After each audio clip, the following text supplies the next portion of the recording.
जैन विश्व भारती लाडनू साधना विभाग तुलसी अध्यात्म नीडम द्वारा आयोजित 19वां प्रेक्षा ध्यान शिविर सानिध्य युग प्रधान आचार्य श्री तुलसी, प्रवचनकार युवाचार्य श्री महाप्रज्ञ। विषय नींद और जागरण। स्थान राजस्थान पुलिस अकादमी, कौटिल्य सदन, जयपुर। दिनांक 31 मार्च 1981 मध्याह्न 3 बजे। ज्योतिपुंज गुरुदेव, ज्योति की साधना करने वाले साधक।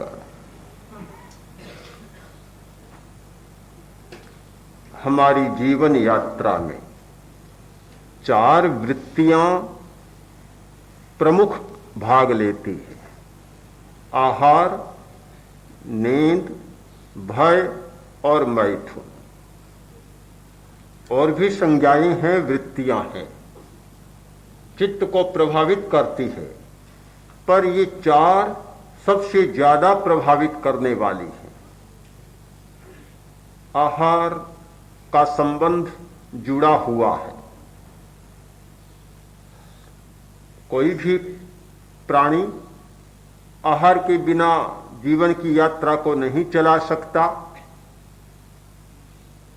कुछ लोग ऐसे होते हैं जिनकी भोजन की जरूरत समाप्त हो जाती, खाना आवश्यक नहीं रहता। आज भी कुछ लोग ऐसे मिलते हैं जो खाते नहीं, भोजन नहीं करते, कभी नहीं करते। आश्चर्य माना जाता है, किंतु जब एक रासायनिक परिवर्तन होता है तो आश्चर्य जैसी कोई बात नहीं। हम जो खाते हैं वे द्रव्य सारे आकाश मंडल में फैले हुए, इसीलिए एक आहार की संज्ञा रखी गई मनोभक्षी आहार। जब किसी निमित्त से एक शक्ति जाग जाती है, व्यक्ति मन से आहार को खींच लेता है। देवता कभी कबलाहार नहीं करते, मनोभक्षी आहार लेते। कुछ साधक भी ऐसे हो जाते हैं जो मनोभक्षी आहार करने लग जाते हैं, फिर और आहार की जरूरत नहीं होती। दिगंबर परंपरा में और श्वेतांबर परंपरा में एक जो ये विचार भेद है, श्वेतांबर मानते हैं कि केवली कवल आहार करते हैं, दिगंबर मानते हैं कि कवल आहार नहीं करते। मुझे लगता है कि अनेकांत की दृष्टि का उपयोग करें तो ये कोई विवाद का विषय नहीं है, बिल्कुल नहीं है। सामान्य आदमी कवल आहार करता है, केवली जिसकी साधना परिपक्व हो जाती है, जरूरी नहीं कि कवल आहार करे ही, और न करे यह भी कोई जरूरी नहीं। साधक के लिए दोनों स्थितियां बन सकती है, कवल आहार की स्थिति भी हो सकती है और कवल आहार न करे तो भी जीवन की यात्रा चल सकती है, कोई कठिनाई नहीं है। मनोभक्षी आहार की स्थिति जागने पर फिर बाहर से लेने की जरूरत नहीं होती, पर इतना तो निश्चित ही स्वीकार करना होगा कि मुंह से न खाए पर पूरे शरीर से तो खाना ही होता है। रोम आहार को नहीं छोड़ा जा सकता और मनोभक्षी आहार की स्थिति भी निर्मित हो सकती है। रोम आहार से पृथक है। हाँ, जो रोम आहार से पृथक है, यानी मनोभक्षण की शक्ति प्राप्त हो जाए तो स्थूल द्रव्यों को भी आकाश से खींचा जा सकता है। दूध आदमी पीता है, दूध बनने की एक प्रक्रिया है और पूरी प्रक्रिया के बाद दूध बनता है। जो दूध का पर्याय अव्यक्त होता है घास के परमाणुओं में या पशु का जो चारा है उस चारे के परमाणुओं में दूध अव्यक्त होता है और वह घास या चारा गाय भैंस खाती है। खाने के बाद एक प्रक्रिया होती है और प्रक्रिया होते होते दूध का पर्याय प्रकट हो जाता है, व्यक्त हो जाता है। तो जो दूध गाय के स्तन से निकलता है वह दूध आकाश में भी भरा हुआ है। जो चीनी ईख में से निकलती है वह चीनी आकाश मंडल में भरी हुई है।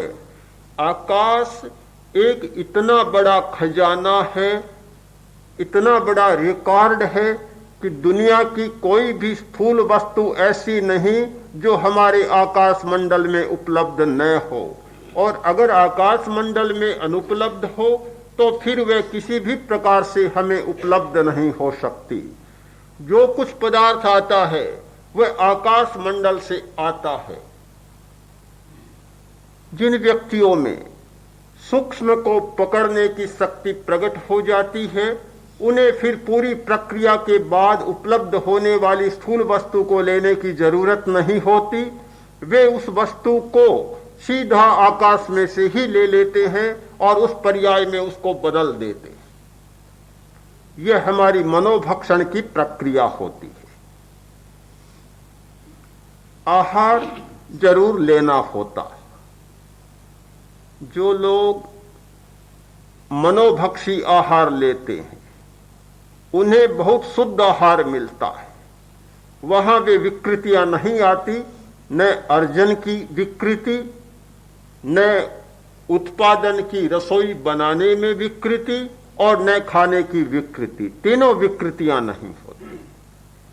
किंतु जो लोग कवल आहार लेते हैं, भोजन लेते हैं, और से खाते हैं, उन्हें इन तीन विकृतियों पर ध्यान देना जरूरी होता है कि अर्जन में विकार न हो।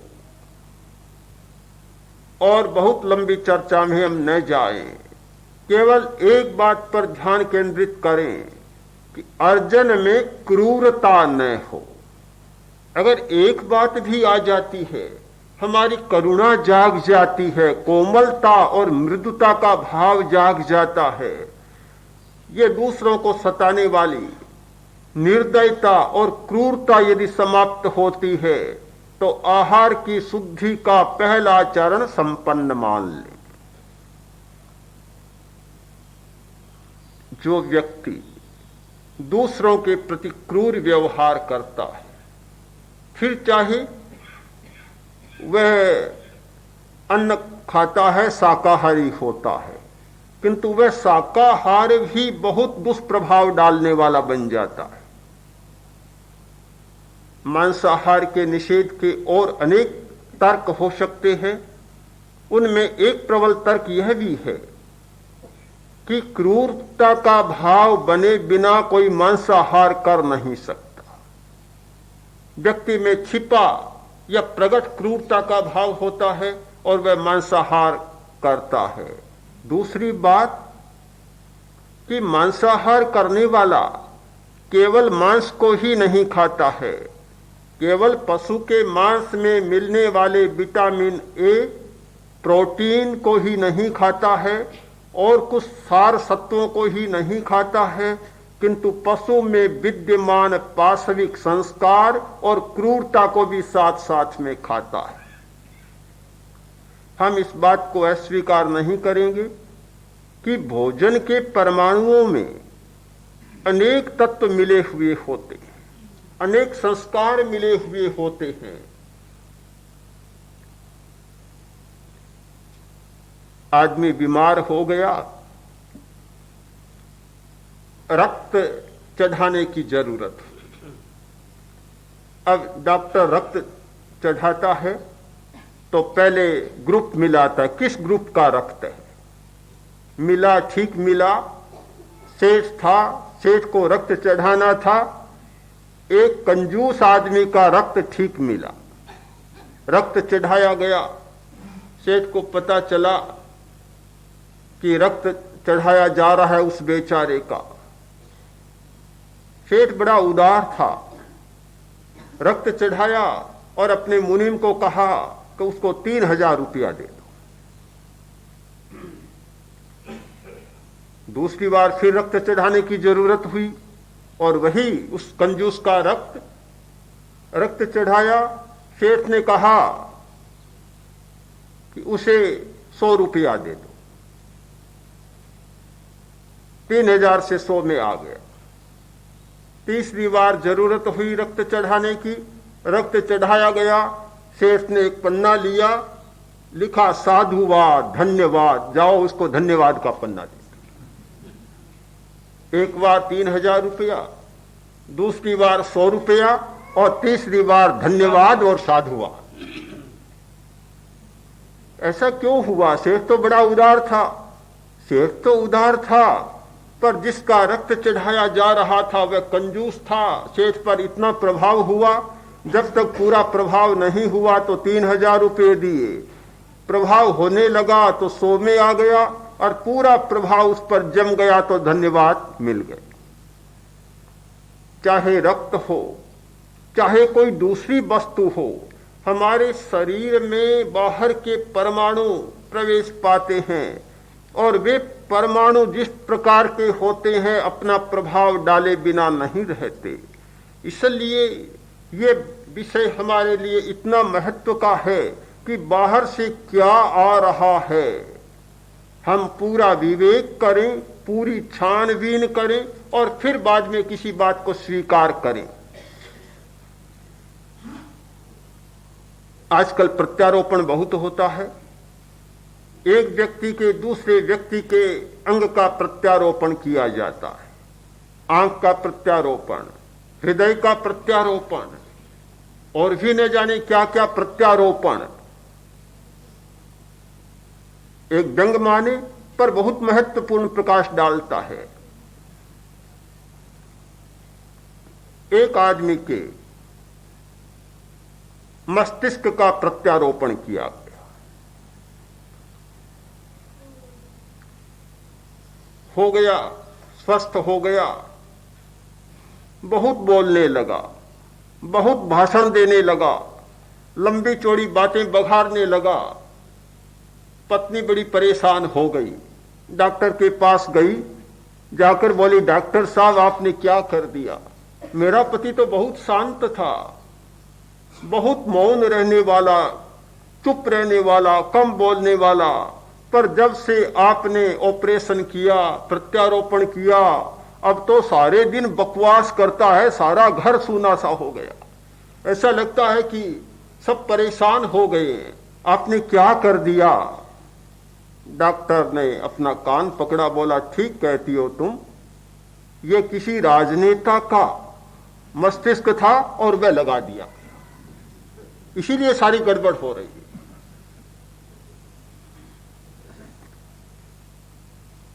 आहार के विषय को हम इस पूरे संदर्भ में समझें, पूरे संदर्भ के साथ कि हम कितने प्रभावित होते हैं आने वाले पदार्थों से, हमारे शरीर में प्रवेश पाने वाले पदार्थों से।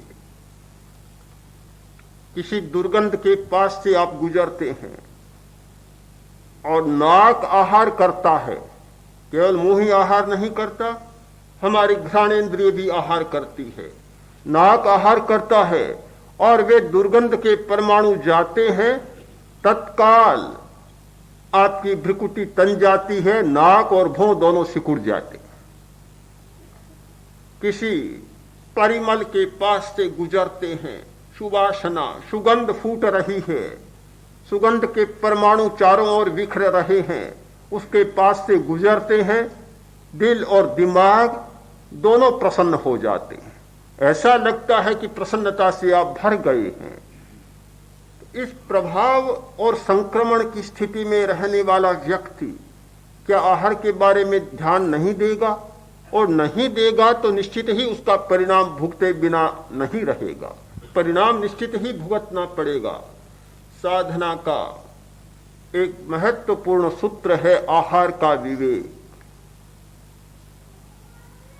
जो व्यक्ति बदलना चाहता है, अपनी आदतों को बदलना चाहता है, अपने स्वभाव को बदलना चाहता है, अपने व्यवहार को बदलना चाहता है, तो उसे आहार को भी बदलना पड़ेगा।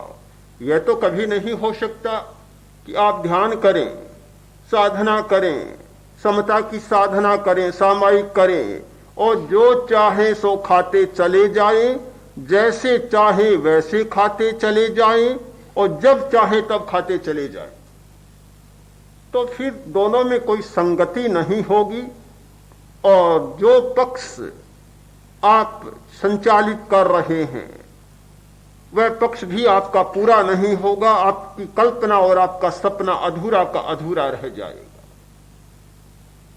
हम आहार को ध्यान से भिन्न न माने, वह भी ध्यान का एक अनिवार्य और महत्वपूर्ण अंग है। उसे अलग नहीं देखा जा सकता और अलग नहीं किया जा सकता। पहले मानस शास्त्री और मानस चिकित्सक मानते थे कि मानसिक विकृतियों के कारण ये सारी मानसिक बीमारियां पैदा होती है, मस्तिष्क की ये दुर्बलता के कारण बीमारियां पैदा होती है। किंतु अब नई खोजों से ये पता चला है कि अपोषण और कुपोषण ये दोनों मानसिक रोगों के लिए बहुत जिम्मेवार है। पूरा पोषण नहीं मिलता, स्नायुविक दुर्बलता होती है, मानसिक रोग पैदा होते हैं। कुपोषण से भी मानसिक रोग पैदा होते हैं। भोजन का मतलब केवल पेट भर लेना नहीं है। कोरी रोटियां ही रोटियां खा ली, कोरा कार्बोहाइड्रेट, कोरा खाद्योज ही खाद्योज खाया, पेट तो भर जाएगा। 5 रोटियां 10 रोटियां खा ली, पेट तो भर जाएगा, पर कुपोषण हो जाएगा, ठीक पोषण नहीं हुआ। शरीर को जिन तत्वों के संतुलन की जरूरत है, जो तत्व शरीर में पूरा काम करते हैं और शरीर के पूरे यंत्र को संचालित करने के लिए कार्बोज भी चाहिए,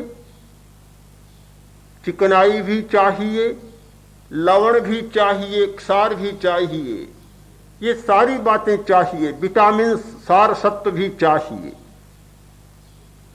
अगर एक नहीं मिलता है तो उससे संबंधित अंग निकम्मा हो जाता है। शरीर का श्रम करने वाला व्यक्ति यदि अन्न ज्यादा खाता है तो कठिनाई पैदा नहीं होती, किंतु केवल अन्न से मानसिक विकास की स्थिति पूरी नहीं बनती। अगर मानसिक काम करने वाला, बौद्धिक श्रम करने वाला व्यक्ति कोरा अन्न पर रहे और उसे और पोषण न मिले तो मानसिक अवस्था गड़बड़ा जाएगी। इसलिए संतुलन यानी न अपोषण और न कुपोषण किंतु सम्यक पोषण, ये मानसिक स्वास्थ्य के लिए आज मानस शास्त्रियों द्वारा सम्मत हो गया। स्थिति में आहार पर अनेक कोणों से विचार करना जरूरी होता है। जैसा आहार होगा वैसा आपका व्यवहार होगा, यह बहुत पहले ही खोज लिया गया था, कोई नई बात नहीं। हजारों वर्ष पहले यह बात खोज ली गई कि जैसा खाए अन्न वैसा होए मन, यादृशम भुज्यते चान्नम तादृशम पच्यते तथा। एक संस्कृत में रूपक आता है, बहुत सुंदर है। प्रश्न हुआ कि दिया जलता है, प्रकाश होता है, तो साथ साथ में ये धुआं क्यों निकलता? प्रश्न बहुत स्वाभाविक है कि धुआं क्यों निकलता है। वैज्ञानिक व्याख्या इसकी दूसरी हो सकती है, परंतु काव्य की भाषा में इसकी जो व्याख्या दी गई उसका भी अपना मूल्य है और एक बहुत सच्चाई पर प्रकाश डालता है। कवि ने कहा कि जैसा खाता है वैसा ही पकता है, परिपाक होता है, उगलता है, निगलता है। दिया जलता है, प्रकाश होता है, अंधकार को खाता है। अंधकार को खाता है तो फिर उसका परिपाक होगा, वह निगलेगा, छोड़ेगा।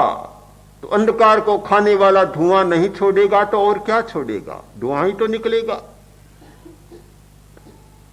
इस रूपक से भी, इस काव्य की शब्दावली से भी हम उस सच्चाई को प्राप्त हो सकते हैं कि भोजन के साथ हमारे मन का कितना संबंध है।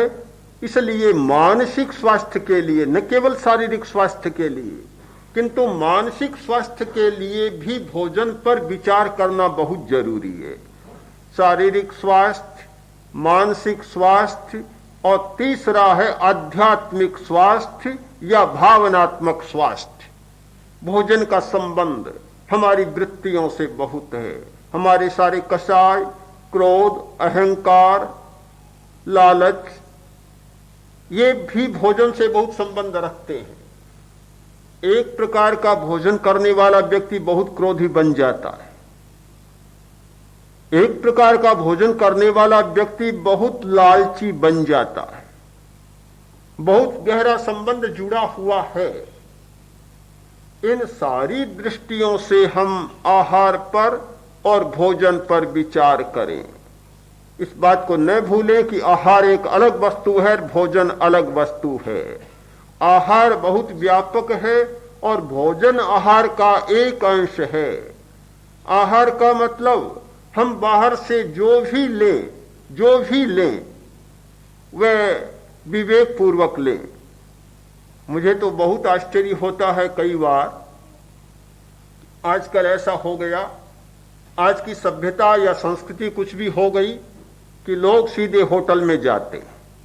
मैं खाने की चर्चा नहीं करूंगा, दूसरी बात कहना चाहता हूं। बिस्तरे की जरूरत नहीं, कपड़ों की जरूरत नहीं। मान लिया गया आज की यात्रा इतनी सुविधा संपन्न हो गई कि कुछ भी पास में रखने की जरूरत नहीं, सब कुछ किराए पर मिलता है। कपड़े पहनने के भी किराए पर मिल जाते हैं, स्नान के समय बदलने के कपड़े भी किराए पर मिलते हैं, रात को बिछाने और सोने ओढ़ने के कपड़े भी सारे किराए पर मिलते हैं, मूल्य से मिलते हैं। ये बात तो ठीक है कि यात्रा में तो बहुत सुविधा हो गई, पर कल जिस कपड़े पर कोई आदमी सोया था और कल जिस व्यक्ति ने जिस कपड़े को ओढ़ा था, आज आप उस कपड़े पर सोते हैं, उस बिछावन पर सोते हैं और वही कंबल आप ओढ़ते हैं।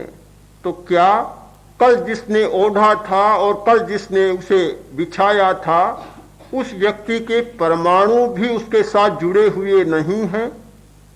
क्या आप उस कपड़े को ओढ़ रहे हैं तो क्या उस कपड़े में लगे हुए परमाणुओं को भी साथ में नहीं ओढ़ रहे हैं? क्या वे परमाणु आपको प्रभावित नहीं करेंगे? सन्यासी के लिए आता था, महर्षि नारद के लिए आता है कि जहां भी जाते वृषि अपनी साथ में रखते, अपना आसन साथ में रखते, किसी दूसरे के आसन पर नहीं बैठते, दूसरे का कपड़ा नहीं ओढ़ते, दूसरे का कपड़ा नहीं पहनते। ये कपड़े तो बहुत खतरनाक होते हैं, इनमें इतने परमाणु भरे हुए होते हैं। एक चिकित्सा की पद्धति चलती है कि रोगी को जाने की जरूरत नहीं, कपड़ा उसका भेज दो, वैद्य कपड़े को देखेगा और कपड़े के आधार पर उसका निदान करेगा और दवा भी दे देगा। जब कपड़े में इतने परमाणु लगे हुए होते हैं तो यह भी क्या आहार नहीं है? आहार में तो यह भी आ जाता है, दूसरे का कपड़ा ओढ़ना, दूसरे का कपड़ा पहनना, यह भी आहार का प्रश्न है, आहार के साथ जुड़ा हुआ प्रश्न है कि साधना करने वाले व्यक्ति को तो इससे भी सावधान रहना पड़ता है कि किसका कपड़ा है, किसका ओढ़ना है और किसका बिछावन है। जैन साहित्य में इस विषय की बहुत सूक्ष्म चर्चा उपलब्ध होती है कि परमाणुओं का किस प्रकार संक्रमण होता है और किस प्रकार प्रभाव होता है। इसीलिए आपको पता ही होगा कि कोई मुनि किसी स्थान पर बैठता है, उसके लिए विधान है कि स्थान का प्रमार्जन किए बिना न बैठे, और यदि कोई स्त्री बैठी है तो साधु को बैठना है तो अंतर मुहूर्त का अंतराल किए बिना वहां न बैठे। आज ये बातें इतनी स्पष्ट हो गई, आज की फोटोग्राफी ने इन तथ्यों को इतना स्पष्ट कर दिया, इतना उजागर कर दिया, इस विषय में कोई संदेह नहीं रहा है। लोग जानते हैं आज कि जो हाई फ्रीक्वेंसी के कैमरों बने हैं, बहुत संवेदनशील कैमरों बने हैं, हम लोग इतने बैठे हैं, यहां से चले जाएं, उस कैमरों के द्वारा 2 घंटा बाद भी इस पूरी परिषद का फोटो लिया जा सकता है। आदमी तो चला गया, किंतु आदमी के परमाणु तो वहीं मौजूद है, वहीं विद्यमान है, तदाकार भी रहते हैं, हो तदाकार रहते हैं, उसी आकार में रहते हैं। मैंने पहले ही कहा था, यह हमारा आकाश का मंडल, आकाशिक रिकॉर्ड इतना विशाल है कि उस समय इतना भरा पड़ा है कि पूरा तो नहीं, एक उसके अणु का भी पता हमें लग जाए तो आश्चर्य से भर जाएंगे। आहार की ऐसे साध्वियों को भी, हाँ, साध्वियों के लिए भी यही बात है कि जहां पुरुष बैठा हो, साधु बैठे हो या साधु भी बैठा हो, साध्वी को बैठना हो तो प्रमार्जन किए बिना भी न बैठे और अंतर मुहूर्त का अंतराल डाले बिना भी न बैठे। इसका कारण स्पष्ट है कि स्त्री बैठी है, वहां पुरुष बैठे, पुरुष बैठा है, वहां स्त्री बैठे, तो पुरुष के परमाणु स्त्री को प्रभावित करते हैं और स्त्री के परमाणु पुरुष को प्रभावित करते हैं। उन प्रभावों से बचने के लिए ये सारी पद्धतियां बतलाई गई, जो कि हमारे आहार से संबंध है। सारा आहार की प्रश्न है, आहार से जुड़ा हुआ प्रश्न है, आहार का बहुत व्यापक प्रश्न है। तो ध्यान करने वाले व्यक्ति को, साधना करने वाले व्यक्ति को बहुत ही जागरूक होना पड़ता। इसीलिए तो चलता है कि प्रति क्षण निरंतर श्वास के प्रति जागरूक रहे, निरंतर शरीर में होने वाले प्रकंपनों के प्रति जागरूक रहे, निरंतर अपने चैतन्य केंद्रों में होने वाले पर्यायों, परिणमनों और परिवर्तनों के प्रति जागरूक रहें। ये जागरूकता क्यों? ध्यान का मतलब एक जगह ध्यान केंद्रित कर दिया और उसी जगह चलते चले, कोई बड़ी बात नहीं है। ध्यान में संज्ञा शून्यता नहीं होनी चाहिए, ध्यान में मूर्छा भी नहीं होनी चाहिए, ध्यान में भान की विस्मृति भी नहीं होनी चाहिए। ध्यान का मतलब है जागरूकता, अधिक से अधिक जागरूकता, जागरूकता का विकास, और इतनी जागरूकता कि छोटी सी छोटी घटना अपने शरीर के भीतर होने वाली और अपने आसपास में होने वाली और विकसित होते होते पूरे आकाश मंडल में होने वाली हर घटना को पकड़ा जा सके, इतनी हमारी संवेदनशीलता जाग जाए। आहार की चर्चा में एक बात और चर्चित करना चाहता हूं। आहार और भोजन और जीव का बहुत गहरा संबंध। जिस व्यक्ति ने जीव को अनुशासित नहीं किया, वह व्यक्ति वासना को अनुशासित नहीं कर सकता। मेरे मन में भी प्रश्न था बहुत वर्ष पहले कि कहां का संबंध जोड़ा आहार का, भोजन का और काम का, वासना का, क्या संबंध है? किंतु जैसे जैसे इस विषय की गहराई में पहुंचा, मुझे लगा कि सत्य कभी खोज लिया जाता है, सत्य हमारे सामने रह भी जाता है, व्याख्या खो जाती है, ताला रह जाता है, चाबियां खो जाती है। चाबियां नहीं होती, ताले भी निकम्मे हो जाते हैं। यही हुआ। हमारा एक शरीर का केंद्र है जिसे हठ योग की भाषा में स्वाधिष्ठान चक्र कहा जाता है। हमारी प्रेक्षा ध्यान की पद्धति में जिसे हम स्वास्थ्य केंद्र कहते हैं। इसके साथ दोनों बातें जुड़ी हुई है, काम वासना और भोजन की वासना, दोनों का संबंध उस स्वास्थ्य केंद्र से या स्वाधिष्ठान चक्र से। स्वाधिष्ठान चक्र जितना सक्रिय होगा, भोजन की लोलुपता उतनी ज्यादा होगी। स्वाधिष्ठान चक्र जितना सक्रिय होगा, काम की वासना उतनी प्रबल होगी। स्वाधिष्ठान चक्र को या स्वास्थ्य केंद्र को निष्क्रिय करना है। वह निष्क्रिय जैसे जैसे होगा, भोजन की लोलुपता भी मिटेगी और काम वासना भी कम होती जाएगी।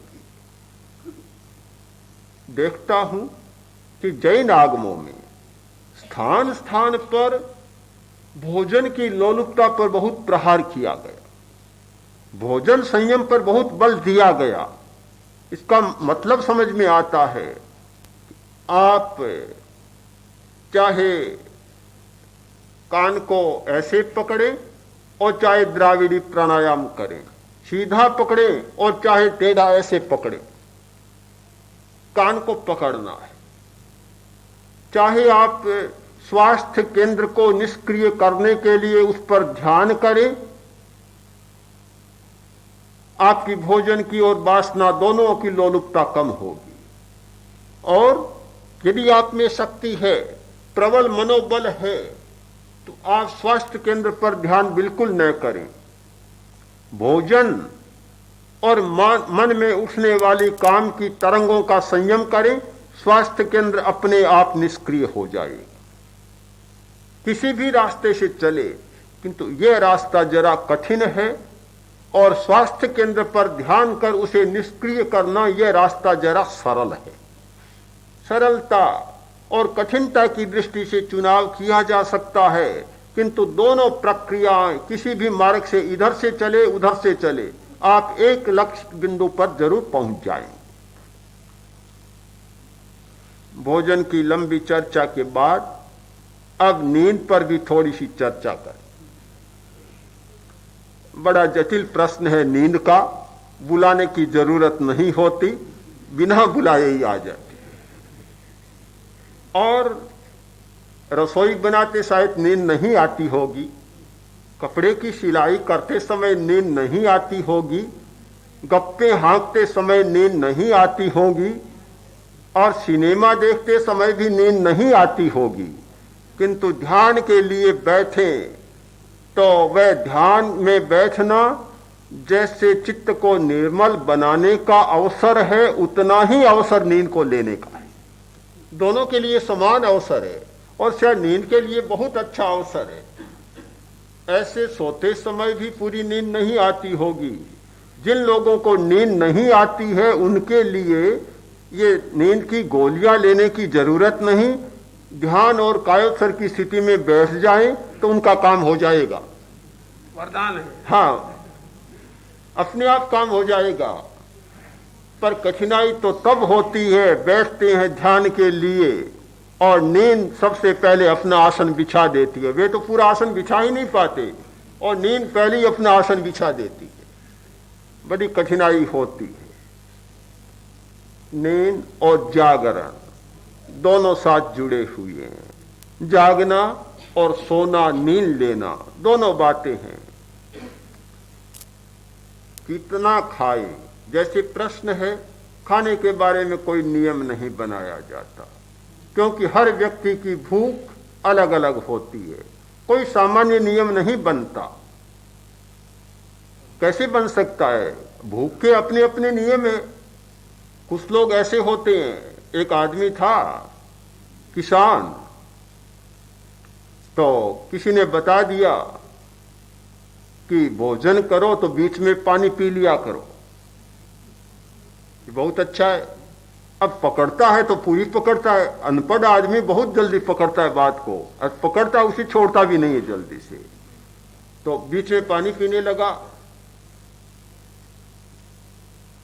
4 रोटियां खाता था, 2 रोटी खाता और पानी पी लेता, और वे जाड़ी जोड़ी रोटियां। एक दिन भूल गया, पत्नी से बोला आज तो पानी पीना भूल ही गया, बीच में याद नहीं दिलाया। कि मैं भी भूल गई। कि कोई बात नहीं, लाओ पानी लाओ। अब कैसे पियोगे, बीच में पीना है कि क्या फर्क पड़ेगा, 4 खाइए, 4 रोटियां और लाओ, पानी भी ले आओ, 4 रोटियां भी ले आओ।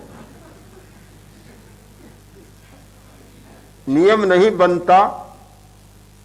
आदमी के लिए अलग अलग पाचन की शक्ति होती है, तो नींद के लिए भी नियम नहीं बनता कि कितनी नींद लेनी चाहिए। एक व्यक्ति 2-4 घंटा नींद लेकर भी और पूरी शक्ति का, ताजगी का अनुभव करता है, और एक व्यक्ति 7-8 घंटा सो जाता है तो भी ऊँघता ही रहता है, ऊँघता ही रहता है। मैं देखता हूं बहुत बार, अपनी स्थिति की तुलना करता हूं। आचार्य श्री 12 बजे सोते हैं और मैं भी 12 बजे सोता हूं। 4 बजे उठ जाते हैं, मैं भी उठ जाता हूं, पर आचार्य श्री कहते हैं कि नींद जमा नहीं रहती। मुझे लगता है कि नींद जमा रहती है। अलग अलग स्थिति होती है। बहुत कम सोते हैं आचार्यवर, और फिर भी कभी यह महसूस नहीं करते कि भार है या कर्जा चढ़ गया तो उसे उतारना है। किंतु मुझे अनुभव होता है कि भार है और इसे उतारा जाए, कमी को पूरा किया जाए। तो अलग अलग स्थिति होती है। नींद के बारे में कोई सामान्य नियम नहीं बनाया जा सकता कि कितना समय नींद में लगना चाहिए। किंतु एक बात बहुत महत्वपूर्ण है साधना की दृष्टि से, और उस पर साधना करने वाले व्यक्ति को तो ध्यान देना जरूरी है। और इसलिए जरूरी है कि आज की सारी संस्कृति और सभ्यता बदलती जा रही है। आज 8 बजे उठने की संस्कृति पनप रही। सूर्योदय की बात छोड़ दें, 8-9 बजे तक सोते रहना तो आज सामान्य बात होती जा रही है। कभी कहा गया था 4 बजे उठना, ब्रह्म मुहूर्त में उठना, शायद कुछ समय के बाद तो वह बात भी एक कल्पना की बात हो जाएगी। जैसे राजा लोग कल्पना की बात बन गए, वैसे ये 4 बजे उठने की बात भी शायद कल्पना की बात बन जाए। हमारा ये कोई आग्रह नहीं कि 8 बजे न उठा जाए। ठीक है, जिनको बहुत व्यवसाय करना है, धंधा करना है, व्यस्त रहना है, व्यस्तता में जीवन को बिताना है, वे 8 बजे उठे, 9 बजे उठे, 12 बजे उठे, किसको आपत्ति हो सकती है। किंतु साधना की दृष्टि से सोचने वाले व्यक्ति को इस पर जरूर ध्यान देना होगा कि एक समय का अपना मूल्य होता है, और आज उसकी वैज्ञानिक व्याख्या भी हो सकती। शरीर शास्त्र की दृष्टि से हम इसकी व्याख्या करें कि हमारा जो पीनियल ग्लैंड है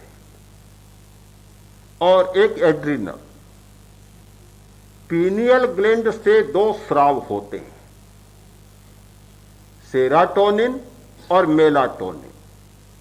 ये 2 हार्मोन्स स्रवित होते हैं, और भी बहुत सारे हैं, पर ये दोनों बहुत महत्वपूर्ण हैं।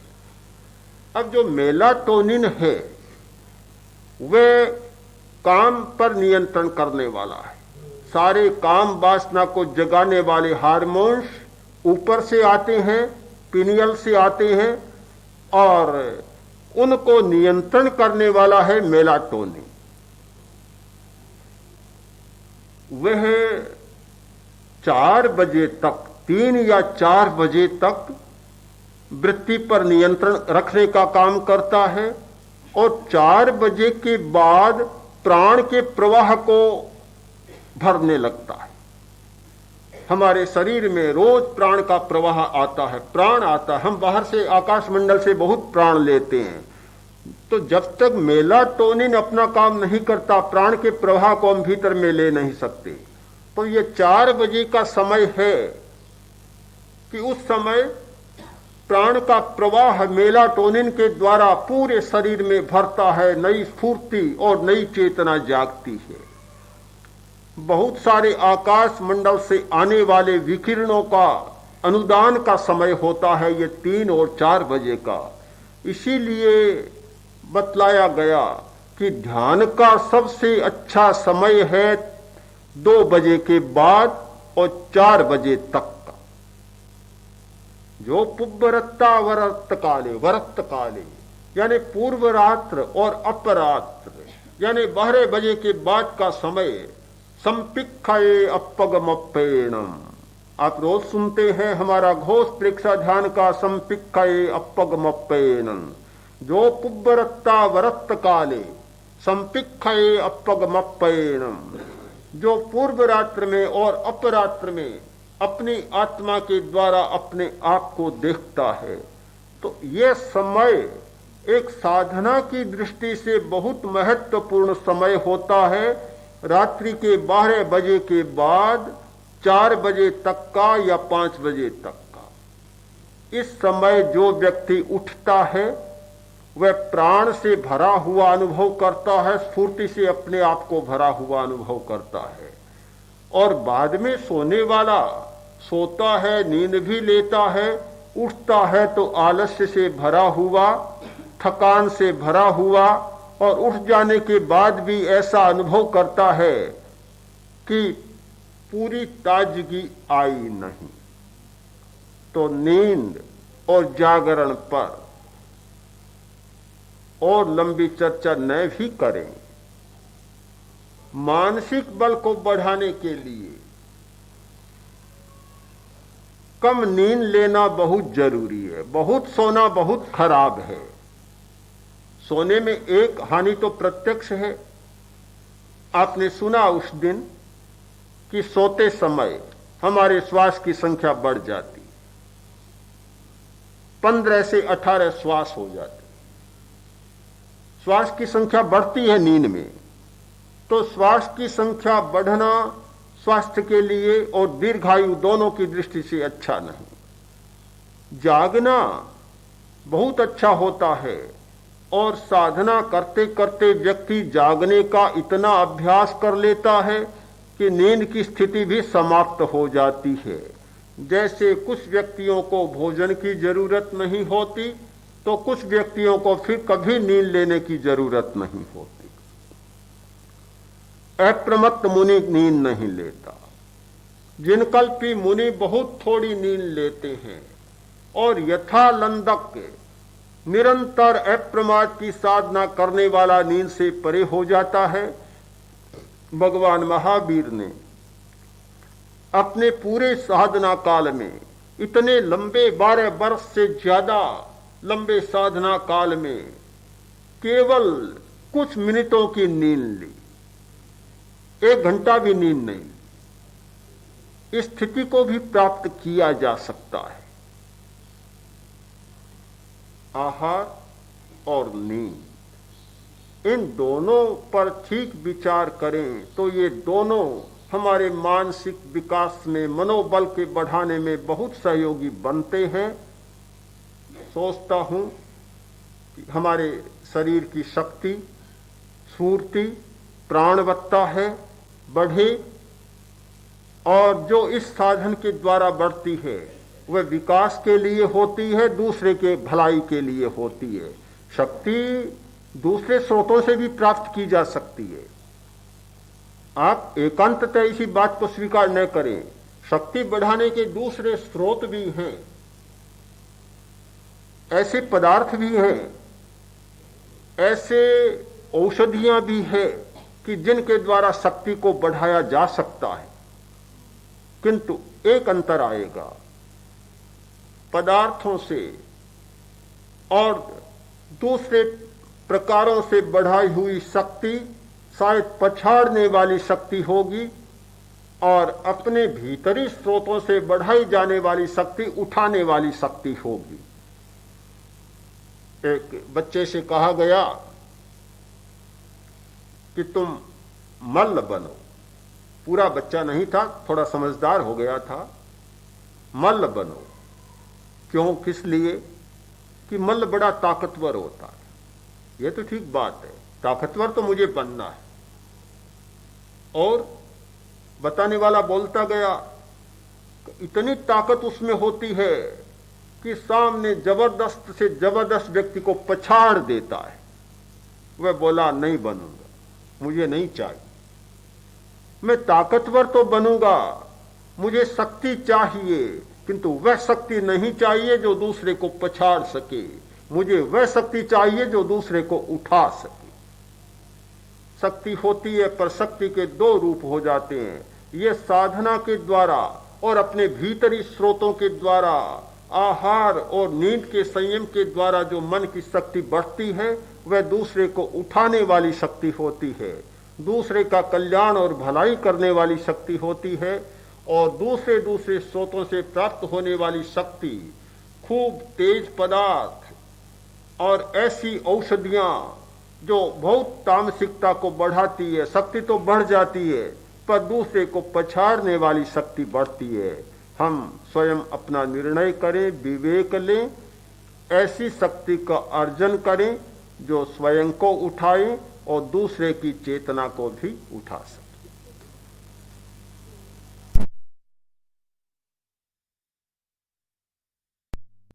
की गई, बड़ा काम किया गया। आखिर एक दिन वैसी स्थिति आ गई हाथी की कि हाथी समाप्त हो गया। अब कौन कहे राजा को कि हाथी मर गया, किसको मरना है? बड़े परेशान हो गए लोग। तब एक बुद्धिमान व्यक्ति मिला जिसका नाम था रोहक। उससे लोग मिले, बोले भाई हाथी मर गया, राजा का बड़ा प्रिय हाथी है, सूचना देना है, किंतु सूचना देने वाले को मरना पड़े, क्या करें? उसने कहा चलो मैं चलता हूं तुम्हारे साथ।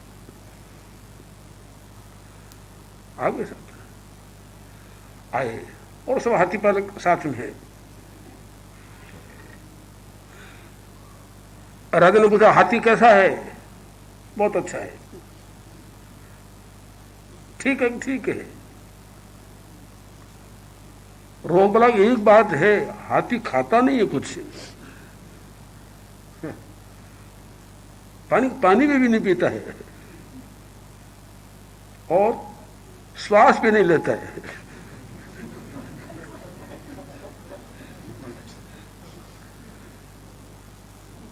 तो राजन का मर गया क्या? ये हम नहीं कह सकते।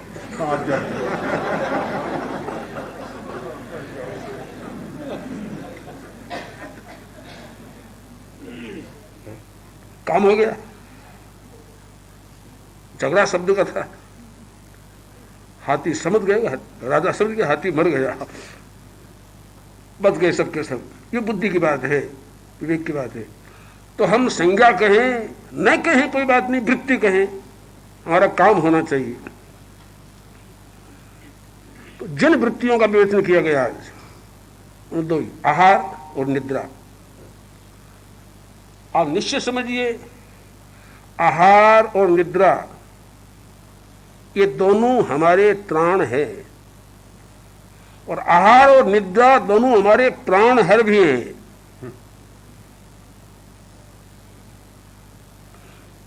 सीधा प्राण न हरे हमारा है। आहार प्राण तो इसलिए है कि आहार के बिना किसी का काम चलता नहीं। चाहे कोई मजदूर है और चाहे मिल मालिक है कोई, चाहे कोई छोटा साधु है, चाहे आचार्य है, चाहे तीर्थंकर भी है, आहार तो लेना पड़ेगा। किंतु अगर आहार का विवेक हम न रखें तो आहार तालपुट का काम भी करता है।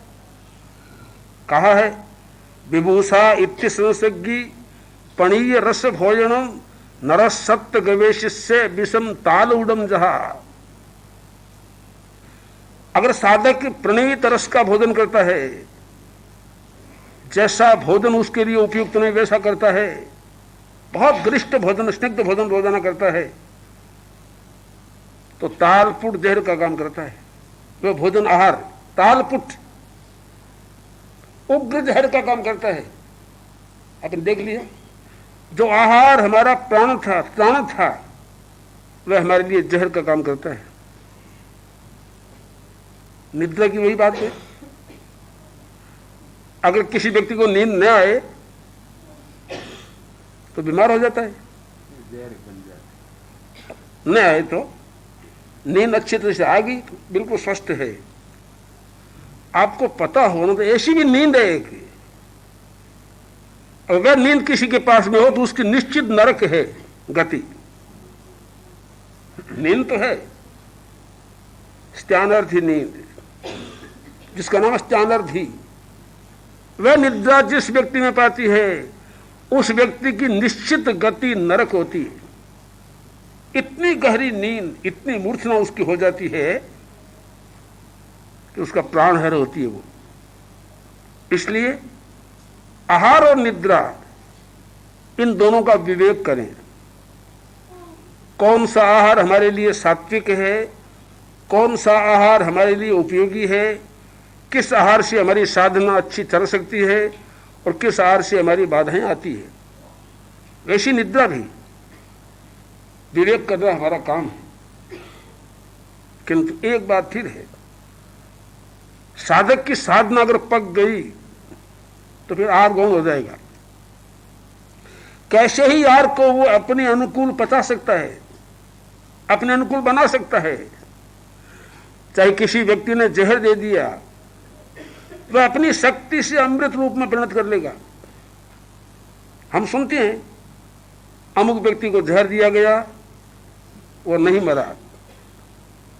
कि जहर किसी का सगा होता है क्या, मित्र होता है क्या? नहीं, जहर को भी अमृत बना देना उसकी शक्ति है।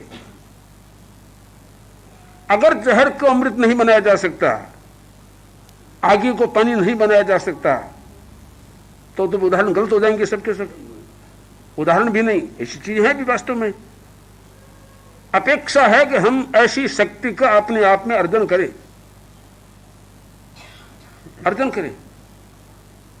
और जब तक वैसी शक्तियां हमें प्राप्त नहीं है तब तक हमें आहार का विवेक पूरा करना पड़ेगा। और आहार का विवेक कैसे होगा? सुनने से होगा, समझने से होगा, अनुभव से होगा, और किसी दूसरे के द्वारा भी हो सकता है। जमेला इसी बात का है कि आहार विवेक की बात बिल्कुल भुला दी गई है। खाना ही सब कुछ है। आज तो बहुत सारे लोग घरों का भोजन पसंद नहीं करते हैं, होटलों का खाना ही पसंद करते हैं। और बड़े बड़े शहरों में तो अवकाश के दिन तो शायद घरों में रसोई नहीं खाते होंगे। शायद वो भूल जाते हैं कि आप जहां खाते हो वो भोजन कैसा होता है, किन पदार्थों से बनाया जाता है, किन व्यक्तियों के द्वारा बनाया जाता है, वे व्यक्ति कितने क्रूर और कैसे हैं, कैसी कैसी शक्तियां विसंगतियां उनमें होती है। इन सब बातों को भुला के केवल स्वाद, केवल स्वाद, ये वृत्ति ऐसी पलट गई, इससे बहुत बड़ा नुकसान और रहित होता है। इसलिए मैं मानता हूं कि आप इन सब चीजों को छोटी मोटी बातें न समझे, गहराई से इन बातों को ले, और जितने गहरे से आप लेंगे उतना आपका हित होगा। हमारा तो चिंतन यही है कि हमारा स्वयं का हित हो और साथ में हमारे सुनने वालों का भी हित हो। और ये विचार तो छोटी छोटी सभाओं में दिया जाता है, और ये विचार भी लाखों लाखों लोगों को मिलने का है, करोड़ों करोड़ों लोगों को मिलने का है। कैसे मिले इसका चिंतन आप लोग करें। स्वास्थ्य का भी इतना ही महत्व साधना के साथ है। ये तो निश्चित हो गया नहीं कि स्वास्थ्य अगर सही ठीक नहीं रहता है तो साधना कैसी होगी। भोजन का संबंध मैंने तो सवेरे कहा था कि लोग कहते हैं कि शरीर को जितनी तकलीफ दे उतनी तकलीफ दो, शरीर को जितना कसा जा सके उतना कसो। और ये हमारा दुश्मन है, ये हमारा मित्र है। अभिन्न मित्र है। इसके द्वारा सब प्रकार की साधना की जाती है। शरीर को तकलीफ देना ये हमारा कभी लक्ष्य नहीं होना चाहिए। अगर यह लक्ष्य हमारा है तो हम साधना से भटक गए, बिल्कुल नहीं। इसको स्वस्थ रखना हमारा पहला काम होना चाहिए, और स्वस्थ जितना इसको अधिक रखेंगे उतना ही हम स्वास्थ्य प्राप्त करेंगे। स्वास्थ्य स्वस्मिन् तिष्ठति, स्वस्थ है, स्वस्थ से भव स्वास्थ्यम। उस स्वास्थ्य को तभी हम प्राप्त करेंगे, इसको स्वस्थ रखेंगे। इसलिए स्वास्थ्य और साधना का बड़ा गहरा संबंध है। इन संबंधों को समझना हमारा काम है, और इसीलिए व्यवहारिक चर्चाएं होती है। मैं सोचता हूं कि हम सभी लोग इनका विशेष ध्यान देके और अग्रगामी बनेंगे। अरहंते शरणं पवज्जान, सिद्धे शरणं पवज्जान, साहु शरणं केवलिपन्नतं धम्मं। अरहंते शरणं सिद्धे साहु शरणं केवलिपन्नतं धम्मं। अरहंते शरणं भवज्जान, सिद्धे शरणं साहु शरणं केवलिपन्नतं धम्मं।